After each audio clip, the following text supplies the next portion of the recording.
Ердийн нэг өдөр байлаа. Энэ сайн нэрийг тоцгонд ирэх хөтөл шүү дээ.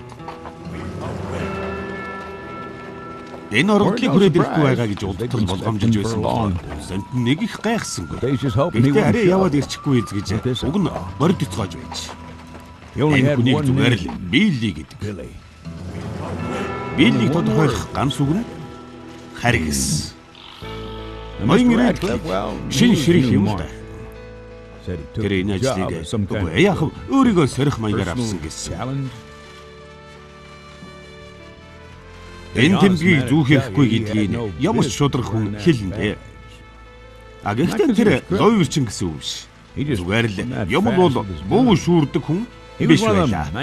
Хүч хэрглэхээс илүү хилцэж ярилцдаг боловсон залуус юм. Харин Билли бол ярьдаг хүн биш. Зэвсэгт дээрмч. Өөрийгөө төлөвлөгч маягаар төсөөлсөн тэр энэ өдөр ширхгийг айдастай улаан нүрээр нь учруулах гэж байгаа юм.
Санаандгүй байхад чи үхэл ирж болзошгүй.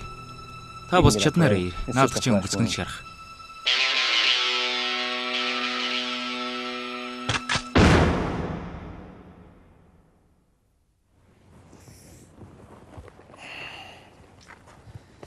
Өнөөдөр бид айдсын тухай ярив. Айдс олон янз. Зарим нь сайн, зарим нь муу, зарим нь муухай. Тэр дундаас айхаас өөр аргагүй нэг айдас, өөр бас үхэл хэмээх нэг айдас байдаг. Сайн хүмүүн үү? Хулгай ирж байсан уу? Үхлийн дараа юу төлөхөд байдаг?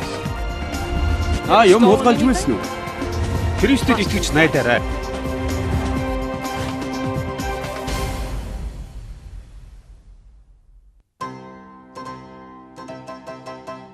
Та цагтаа хүн та айдаг таныг айлгадаг юм гэж би юу? Байхгүй. Таныг хамгийн их айлгаж байсан зүйл юу вэ?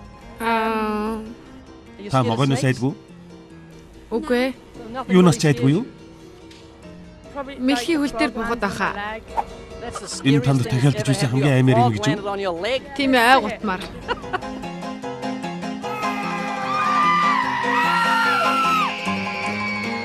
Ярилцсан баярлаа. Их сайн ярьлаа. Марк шоколад авчираа. Баярлаа. Аяна. Нэг нь ах уу?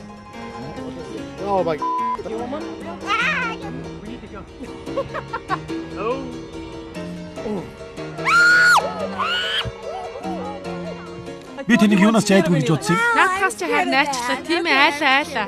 Та шоколаднаас айчлаа.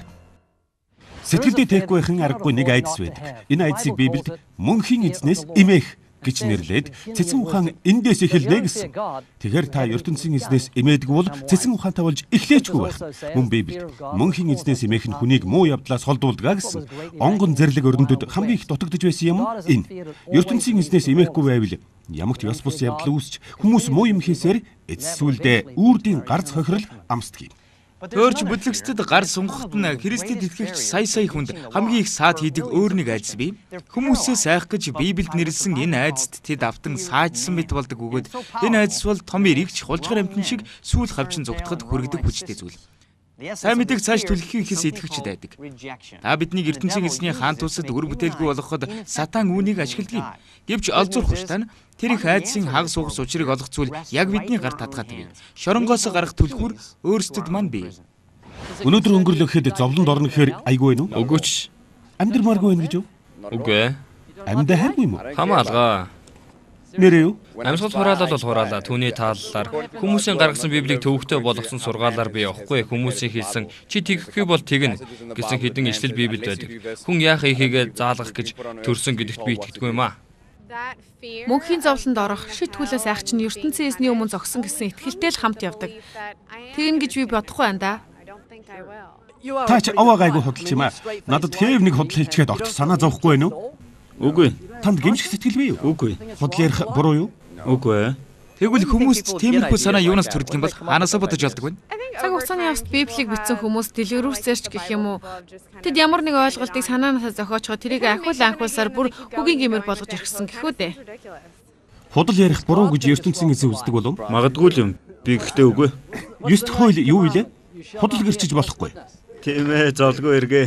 Таны сэтгэлд бичээстэй байгаа. Гэхдээ энэ чинь Америк. Жудаг гэдэг юм чинь хаана байна? Америкт жудаг гэж байхгүй шүү дээ. Таны хэлдэгч бас үнний хөвтэй байх шүү.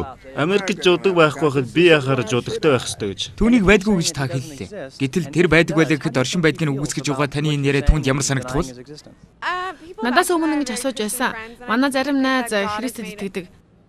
Тэгвэл та нарын тэр яриад байгаа ертөнцийн эзэн зарим хүн түүнд итгэн, зарим хүн түүнд итгэхгүй гэдгийг ойлгох хүнийг хангалттай бий болгосон байх. Та ялангуяа Христэд итгэгчид уучлал гэх юмд итгэдэг. Дандаа энэ тухай ярьдаг юм чинь та нар уучлалд тийм их итгэдэг юм чинь та нарын тэр яриад байгаа ертөнцийн эзэн өөрт нь итгээгүй мөн уучлах байлгүй дээ. Тийм үү? Яг одоо та эзний төлөө амьдрахгүй байгаа юу? За да тийм ээ. Юмыг гэж мэдгүй. Та шөндөө унтаж явахдаа нас барах ч юм уу зүрхний шигдээс болж автобусанд мөргүүлж гэж болзошгүй. Тэгэхэд өнөөдөр нас барж түүгээр шүгдэх юм бол та зовлонд орохоор байна та. Тийм ээ. Үүнд эвгүйцэж байна уу? Нэг талаараа үгүй. Би сүсэг бишрэлтэй гэр бүлд өссөн л дөө. Сургаал заадаг зарим хүн сүм дотор юу хийдэг, гадна нь юу хийдгийг харснаасаа болоод юуг зүтгэх болсон. ертөнцийн эзэн байдгийг мэднэ. Гэхдээ зохион байгуулалтаа шашинд итгэдэггүй. Тэгэхээр сайн мэдэхгүй л байна. Сүмд хоёр нүртэн олон явдаг гэж юу? Олон.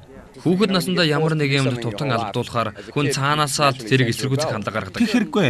Эцэгч нь Христэд итгэх чивээрээ юу? Тэр мэдээж. Жижигхэн залуу хурч очоод хүүг нь ингээд өрн дуудаасаа гэж тэд ертөнцийн эзнээс гойж байгаа. Тийм ээ. Манай ээжийг энэ бүр дэвгэх байлаа. Калифорний Сан-Диегод нэг стриптиз клуб. Бед гимиг бүтээгээгүй. Зүгээр л төгөлдөржүүлсэн гэсэн бичгтээ том самбар үлгэржээ.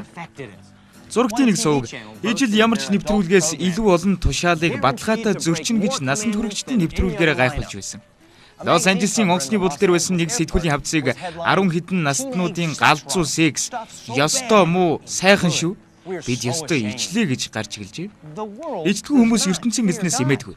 Гэхдээ сүмийн ихэнх нь хүртэл эмээдгүй юм чинь тэднийг эмээнэ гэж саналдаггүй. Та зургатаар машины хөөцөлдөө харж тайлбарлагч. Энэ залуу яагаад байгаа юм бол доо? Хууль яс болтож чадахгүй шүү дээ. Мистик тэрэг энэ хүнийг харж байд. Хууль зөрчих тоолондоо нөхцөл байдлаа улам дордуулж байна гэж хэлхийг сонссон байхаа.